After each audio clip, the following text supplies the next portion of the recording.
Perkenalkan, nama saya Agustina Carolina Manulang. Hai, perkenalkan nama saya Mikal Vita Dewi Brukawan. Perkenalkan, nama saya Rosi Sabarna Syotang. Perkenalkan, nama saya Fani Otavia Bruginting. Perkenalkan, nama saya Yulia Anissa Tarigan dari Di sini saya akan menjelaskan arti korupsi.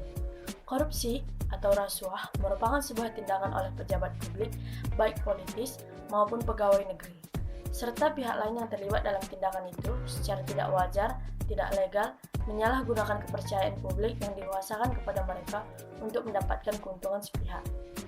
Kata korupsi berasal dari bahasa Latin, yakni corruption, yang bermakna busuk, rusak, menggoyahkan, memutar-balik, dan mengoyok.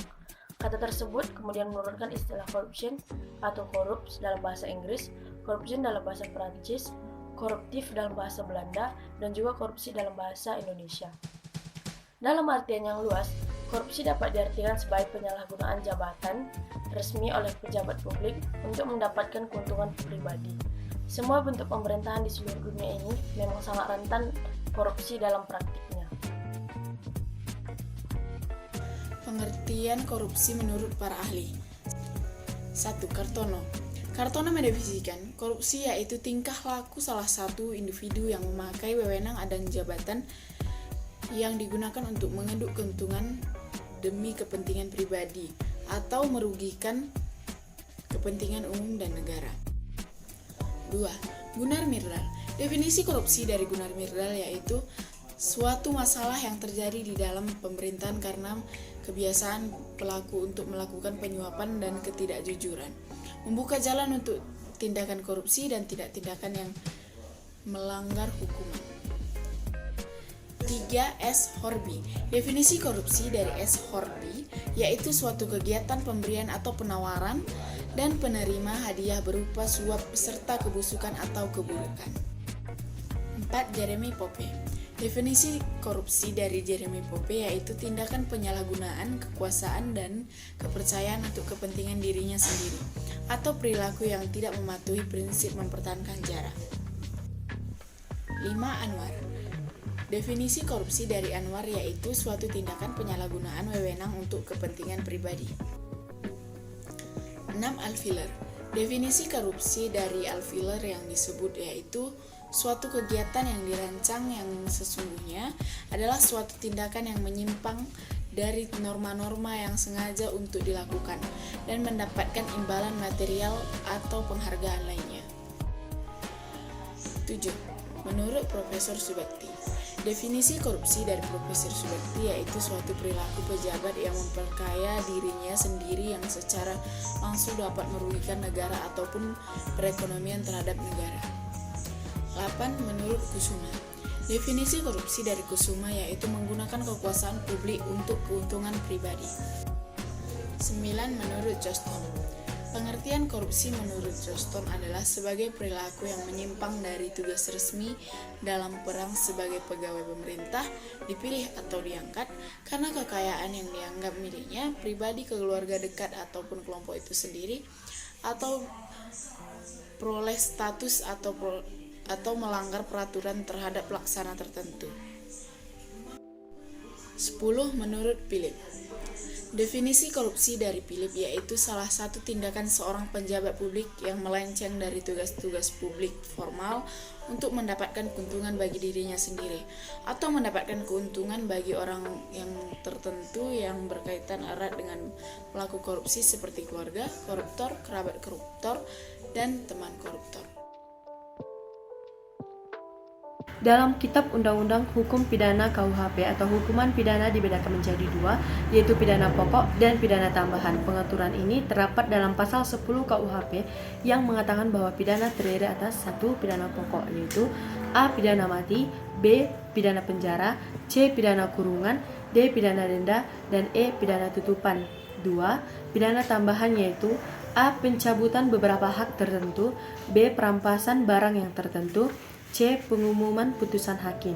Contoh kasus, sebagai contoh kasus dapat kita temukan dalam putusan PN Tanjung Karang nomor 45 pidana TPK PNTK tahun 2013. di mana hakim menjatuhkan pidana terdakwa dengan pidana penjara selama 1 tahun 6 bulan dengan denda sebesar 50 juta.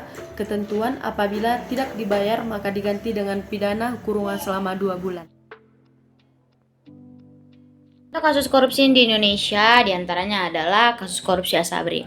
Setelah Jiwasraya, kini negara kembali dirugikan akibat dugaan korupsi pada kasus Asabri.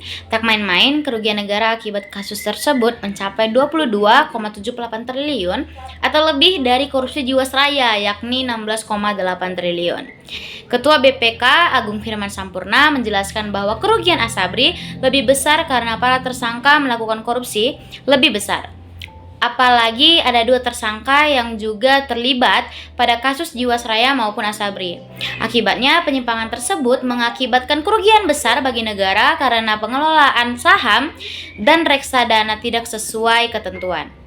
Bahkan kerugian tersebut belum bisa tertutupi sampai hari. Kasus yang kedua, kasus korupsi bansos COVID-19. Kasus korupsi ini KPK memutuskan Julian Batubara sebagai tersangka. Dalam kasus ini KPK masih menelusuri bagian suapnya. Ada berbagai modus lain korupsi bansos. Artinya, pengungkapan kasus korupsi COVID-19 belum selesai. Dalam perkara bansos, jaksa KPK menuntut Juliari 11 tahun penjara dan denda 500 juta subsider 6 bulan kurungan. Selain pidana pokok, jaksa KPK menuntut Juliari dihukum membayar uang pengganti sebanyak 14,5 miliar dan pencabutan hak politik selama 4 tahun setelah menjalani hukuman penjara. Kasus yang ketiga, penggelapan dana bantuan PKH. Penny Trihendiani berumur 28 tahun adalah pendamping sosial Keluarga Harapan atau PKH.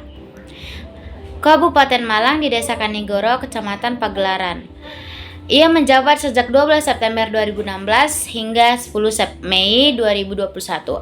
Pada tahun anggaran 2017 hingga 2020, Penny diduga menggelapkan dana bantuan PKH untuk 37 kelompok penerima manfaat atau KPM senilai 450 juta.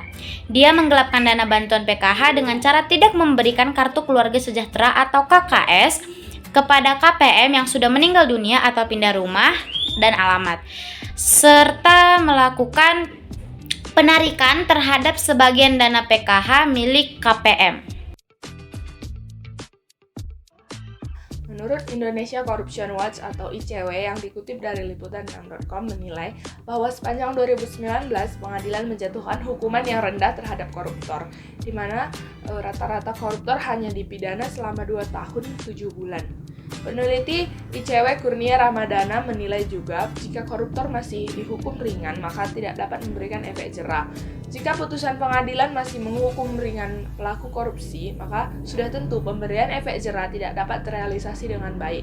Selain hukuman ringan, menurut ICW terdapat 54 terdakwa korupsi yang divonis bebas dan lepas oleh pengadilan, termasuk mantan Kepala BPPN Syarifuddin Arsyad Temanggung yang menjadi terdakwa perkara korupsi SKLBBI serta Dirut PLN terkait proyek PLTU Riau 1. ICW mengkategorikan hukuman 0 hingga 4 tahun sebagai vonis ringan, lebih dari 4 tahun hingga 10 tahun divonis sedang, dan hukuman lebih dari 10 tahun sebagai vonis berat.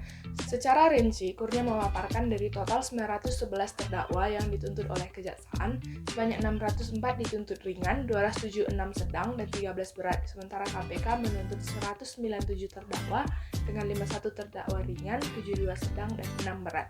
Seperti kasus sebelumnya yang sudah disebutkan oleh Saudari Agustina mengenai kasus korupsi dana bansos oleh Juliari, ia hanya dihukum 12 tahun yang tidak sebanding dengan perbuatannya. ICW juga menilai keputusan hakim yang meringankan hukuman Juliari Batubara karena telah mendapat perundungan merupakan hal yang mengada-ngada karena perilaku Juliari sendiri tidak setara dengan penderitaan masyarakat. Penyebab mengapa hukuman masih rendah bagi koruptor. Yang pertama adalah vonis bagi koruptor di pengadilan tindak pidana korupsi terlalu ringan. Kedua, proses hukum hanya menjerat pelaku korupsi bukan keluarga, kerabat yang terkait dalam kasus pencucian tersebut. Ketiga, hanya berupa pemenjaraan, tidak berupa memiskinkan koruptor. Selain itu pula, salah satunya adalah koruptor yang masih dapat mencalonkan diri sebagai calon legislatif. Akhirnya hukum yang masih rendah tersebut haruslah berubah Karena bentuk penegakan hukum dinyatakan pada pasal 28D ayat 1 Undang-Undang Dasar 1945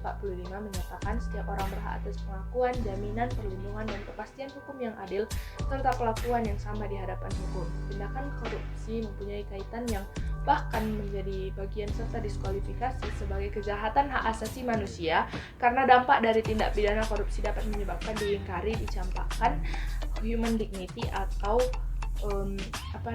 harga diri manusia. Sebagaimana bentuk perwujudan HAM itu haruslah setara dengan bentuk hukum. Sekian penjelasan dari kelompok kami. Terima kasih.